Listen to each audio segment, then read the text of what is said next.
wako usifiwe msalaba. Baba, katika jina lako Yesu Kristo, Mungu mkuu, mtakatifu na mwokozi, asante kwa wema wako katika jioni njema.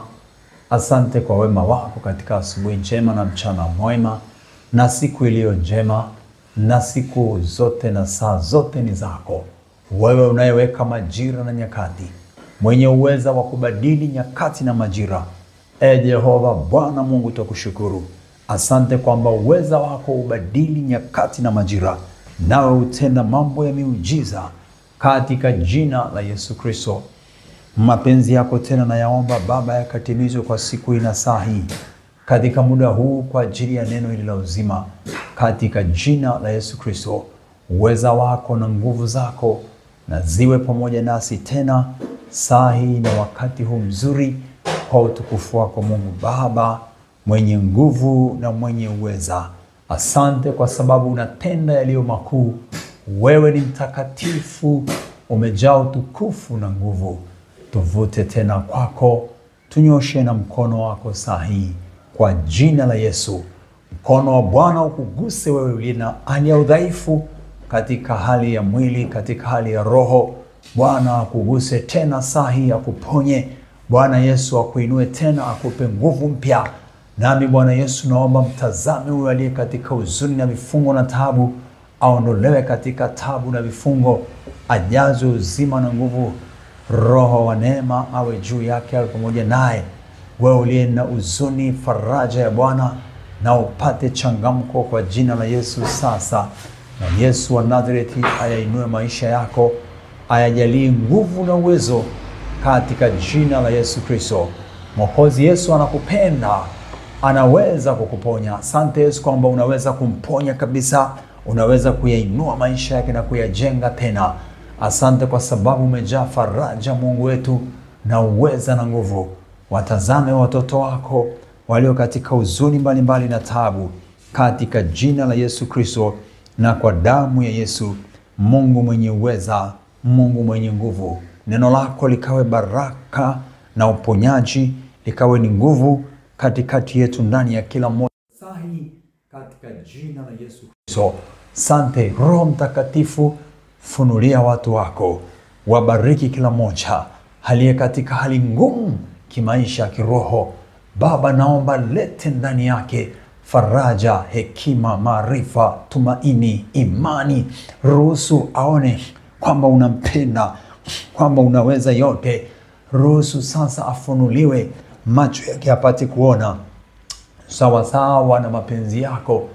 Baba Mungu mfalme mtakatifu, mtakatifu, mwenye uweza wote na nguvu, uliyejaa neema, uliyejaa rehema, Mungu wa utukufu. Na Baba, katika jina la Yesu, katika jina la Yesu, katika jina la Yesu Kristo, amina.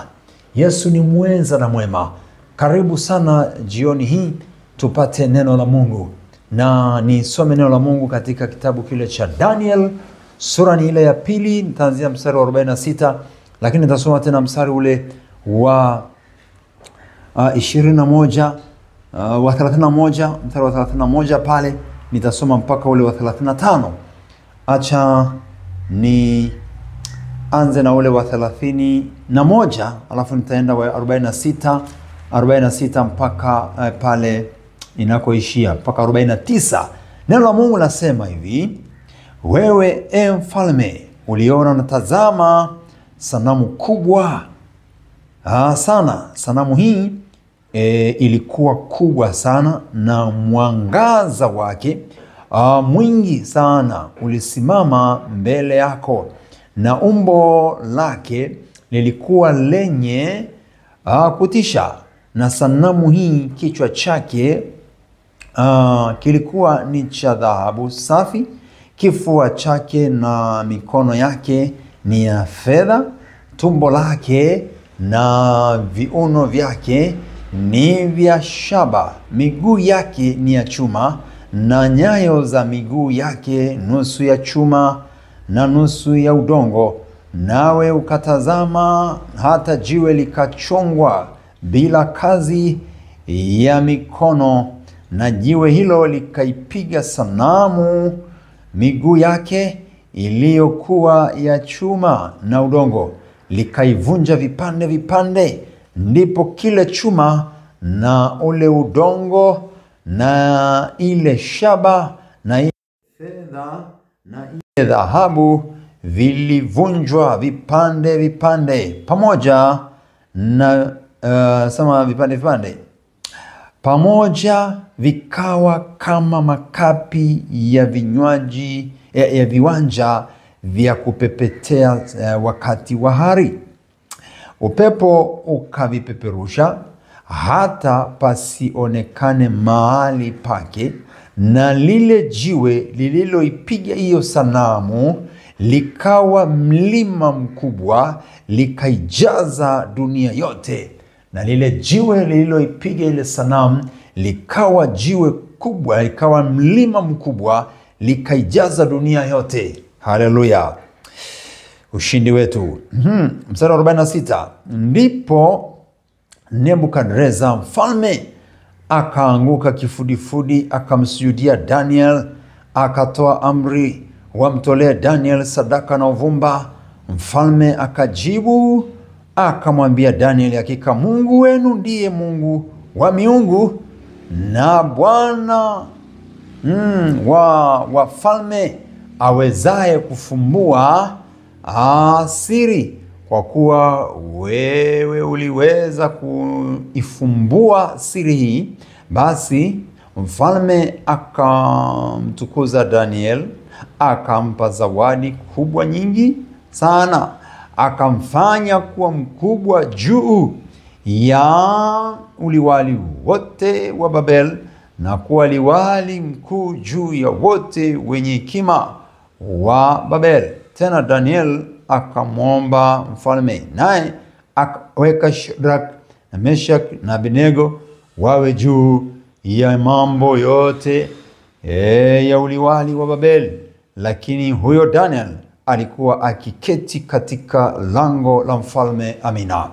Huyu ndiye Mungu wetu, mfalme wetu. Bwana Yesu na asifiwe na atukuzwe. Mungu akupe ufunuo mkubwa. Kuna ufunuo mkubwa hapa, kuna mambo makubwa sana ya kuona na kuyajua. Ujumbe katika somo hili ni kwamba saa ya wafalme wa dunia wanapotetemeka mbele ya wenye hekima ya Mungu. Saa ya wafalme wa dunia wanapotetemeka mbele ya wenye hekima ya Mungu.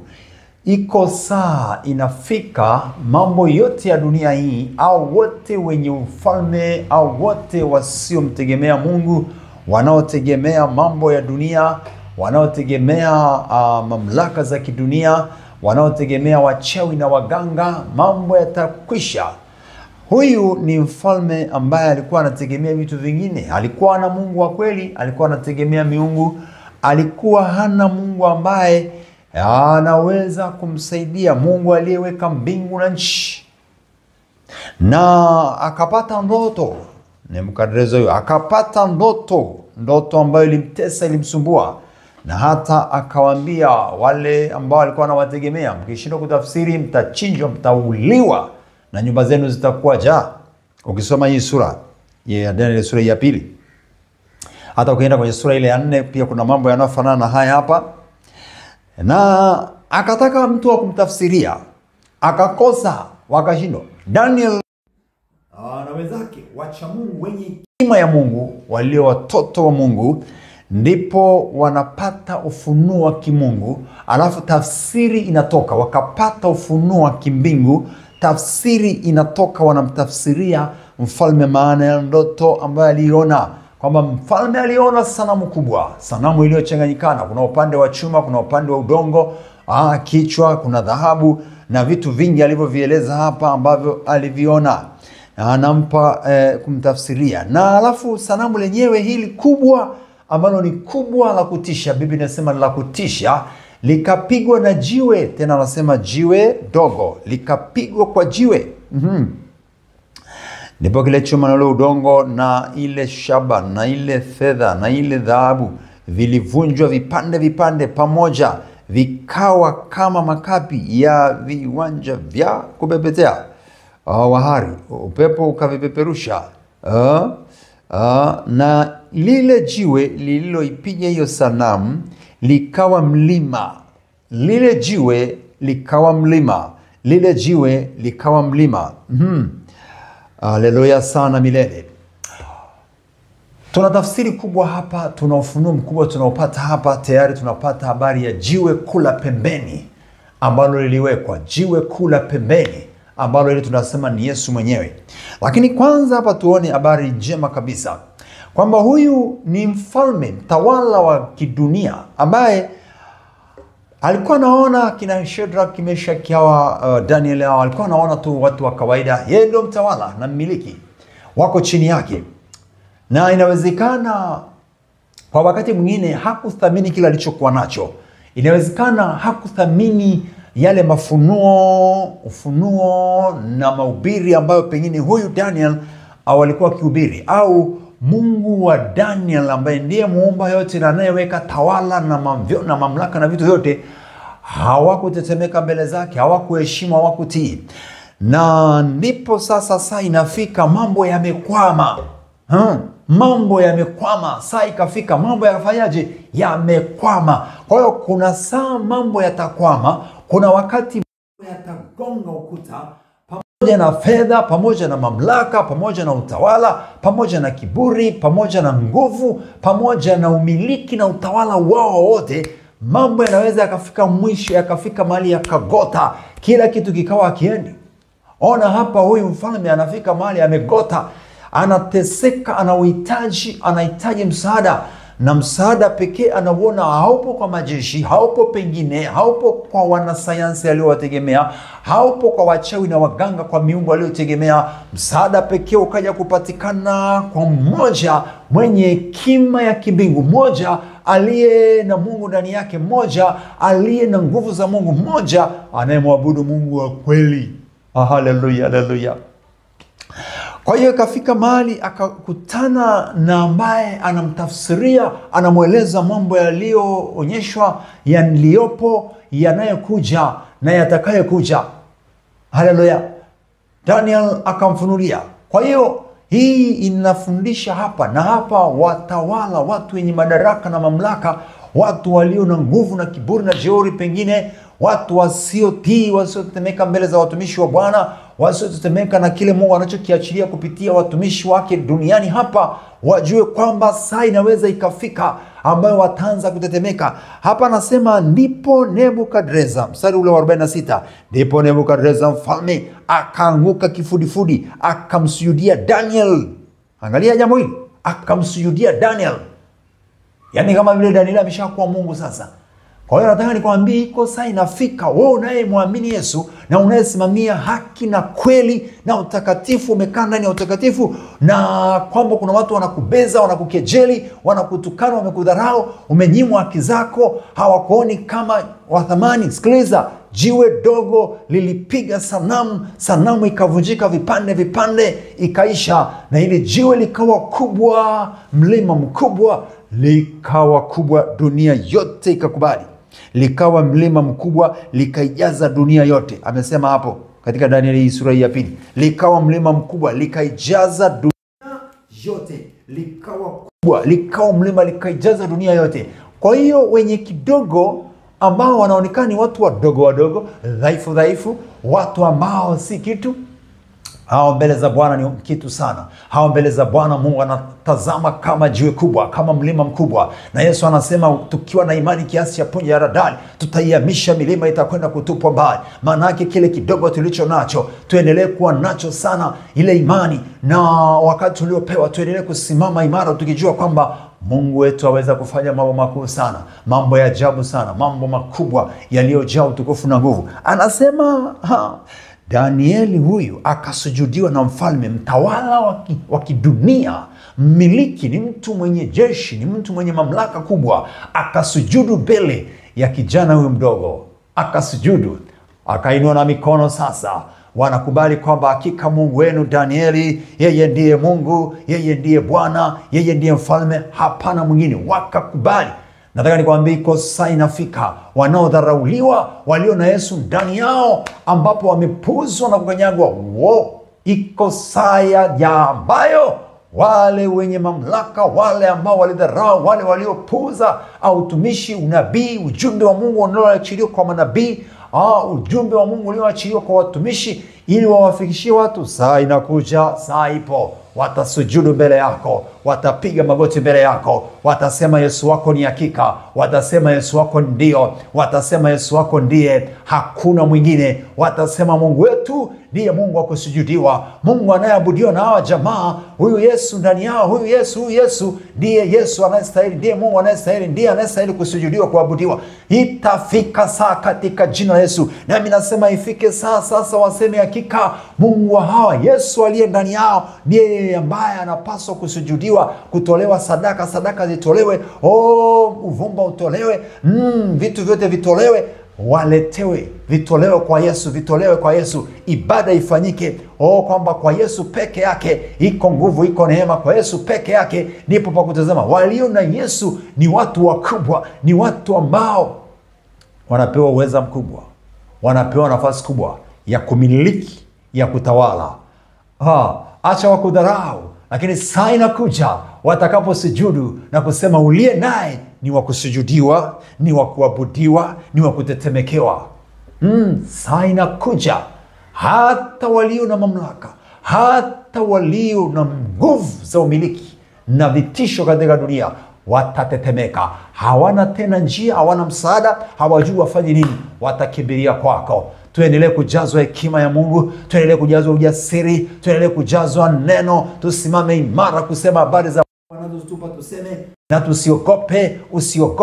Usiogope wanaokuonea, wanaokutesa, usiogope ambao wamesimama na wanatisha. Sikiliza, hawa walikuwa wanatisha zaidi, lakini wenye hekima ya Mungu, wenye Yesu, hakuna kutishika katika jina la Yesu. Hawatishiwi na kitu. Usitishike. Ijapo badilika nchi, sisi hatutabadilika. Mungu kwetu si kimbio na nguvu, msaada utakaoonekana tele wakati wa mateso. Haleluya sana milele. Anamwambia wewe falme, ulichokiona nichi.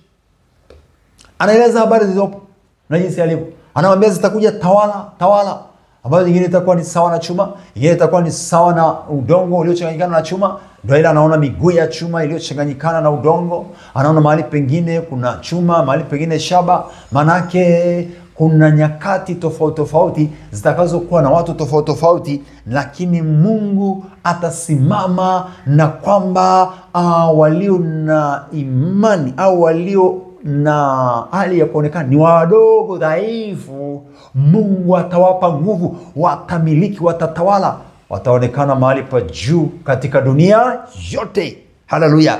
Akasema Mungu wenu hakika ndiye Mungu, na tena sasa sadaka na zawadi zitolewe, wapewa hawa wajoli wa Bwana. Wakapewa sadaka, wakapewa zawadi, wakapewa vitu vingi. Mstari wa 47, basi mfalme akamtukuza Daniel. Iko saa ya kutukuzwa.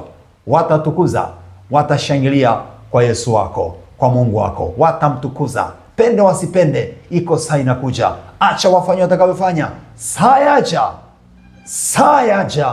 Saa inakuja na saa ipo. Na aliyeweka saa na aliyeweka miujiza yupo, aje atende kwako, aje atende kwa Tanzania, aje atende kwa kanisa, aje atende kwa wana wa Mungu. Saa yaja. Jehova, asante kwamba saa yaja na wakati waja ambako utatenda katika jina la Yesu Kristo. Asante Bwana ya kwamba iko saa.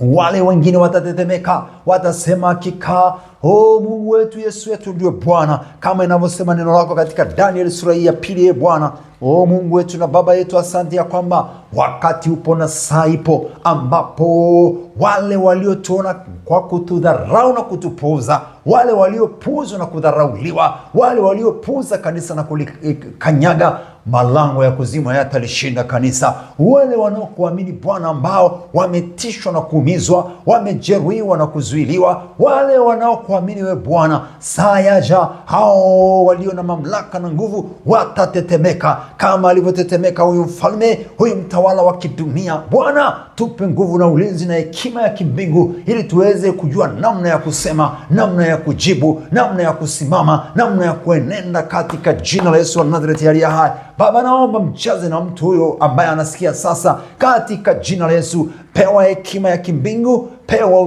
nguvu mpya na uvumilivu na ujasiri na ushujaa ndani yako mpendwa. Usiogope, katika jina la Yesu. Saa ije na saa ifike, waseme Yesu wako hakika ndiye Bwana, yeye ndiye mtawala, yeye ndiye mmiliki, yeye ndiye muweza. Mwambie Mungu, naomba hekima. Yesu, nijaze hekima. Yesu, nijaze maarifa, nijue jinsi ya kwenda katika dunia sasa, jinsi ilivyo, hali ya mazingira, hali ya mambo jinsi yalivyo sasa. Baba, nijaze hekima, nijue jinsi ya kujibu, jinsi ya kusema. Muombe Mungu na damu Yesu, huku tukiomba endelee kunena mema kwa Tanzania, kwa ardhi ya Tanzania. Endelee kunena mema, itutakasie, tuponye, turehemu. Mungu endelee kuturehemu. Mungu Baba, endelee kuturehemu, endelee kututakasa, endelee kutuponya katika jina lako Yesu Kristo. Endelee kutuponya, endelee kuturehemu katika jina la Yesu. Tunakuomba Baba, endelee kutuponya, endelee kutusamehe, endelee kututakasa Bwana kwa utakaso wa damu yako. Endelee kututakasa kwa utakaso wa damu yako. Endelee kutuosha kwa Roho Mtakatifu wako. Endelee kututazama kwa huruma, Mungu wa huruma, katika jina la Yesu, katika jina la Yesu. Umejaa uaminifu.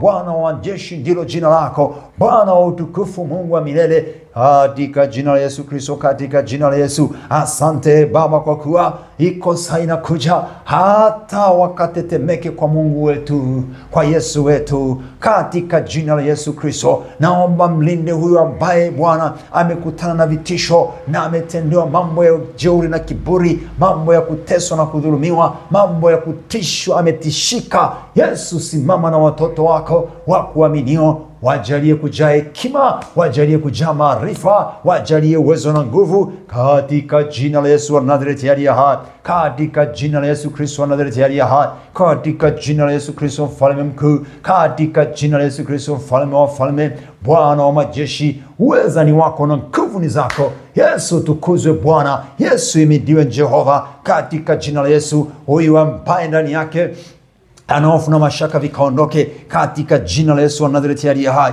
Mungu uliye ndani yake, Bwana ukatukuzwe. Watu wakasemea na kushangilia kwamba Yesu uliye ndani ya huyu baba, ndani ya huyu kijana, ndani ya huyu mama, ndani ya huyu dada, kwamba Yesu ndio wa kuabudiwa, tena wa kutolewa na sadaka. Wewe ndio wa kutukuzwa. Ukatukuzwe Yesu uliye ndani ya vijana, ndani ya Watanzania, ndani ya wajoli wako, watumishi wako. Yesu wetu katukuzwe, katukuzwe. Yesu wetu kasujudiwe na hao wasiokusujudia, wasiokukubali, waliodharau walao sema maneno ya jeuri na kiburi. Bwana, simama na Watanzania, simama na kanisa lako, simama na kanisa lako Jehova, simama na kanisa lako Tanzania, simama na wateule watakatifu walioko Tanzania, simama nao mwenyewe, watumishi wako, makuhani wako, manabii, mitume, walimu, wainjilisti, maaskofu, wachungaji, simama nao Bwana, wote na huduma ikaendelee kwa nguvu. Wanaoshindana na kupigana hawatafanikiwa, hawataweza, ila sisi kwa uweza wako tutashinda na kusimama imara. Inuliwa Bwana, tukuzwa ndani ya Tanzania, tukuzwa na waseme hakika Mungu wa Tanzania ni Mungu mkuu. Yesu wa Tanzania ni Yesu wa pekee, ni Mungu mwenye uweza na mwenye nguvu, ni Mungu anayeponya, ni Mungu anayeokoa, ni Mungu wa kusujudiwa, ni Mungu wa kupelekewa sadaka zote na shukrani zote, katika jina la Yesu. Bwana, acha waseme sasa ya kwamba Mungu wetu niwe Bwana, niwe Bwana wa mabwana, ni Mungu, ni Mungu juu ya miungu. Hakuna miungu inayoweza kuiongoza, kuitawala Tanzania. Hakuna mamlaka na nguvu nyingine ambazo zinaweza zikaizidi mamlaka yako Jehova Bwana, ila wewe peke yako ni wa kusujudiwa na wa kuabudiwa, ni wa kutukuzwa na wa kuheshimiwa. Wakaseme hakika wewe ndio Mungu wetu, wewe ndiwe Bwana. Wakajue na kutambua, ikajulikane katika jina la Yesu Kristo. Yesu, naomba mguse huyu ambaye yuko na udhaifu, yuko na unyonge. Baba, wengi wako na unyonge sasa, wengi wako katika unyonge na huzuni, wengi wako katika vifungo, wengi wako katika hatari, wengi wako katika hofu na mashaka. Bwana, fariji watu wako. Mungu, lete tumaini ndani yao.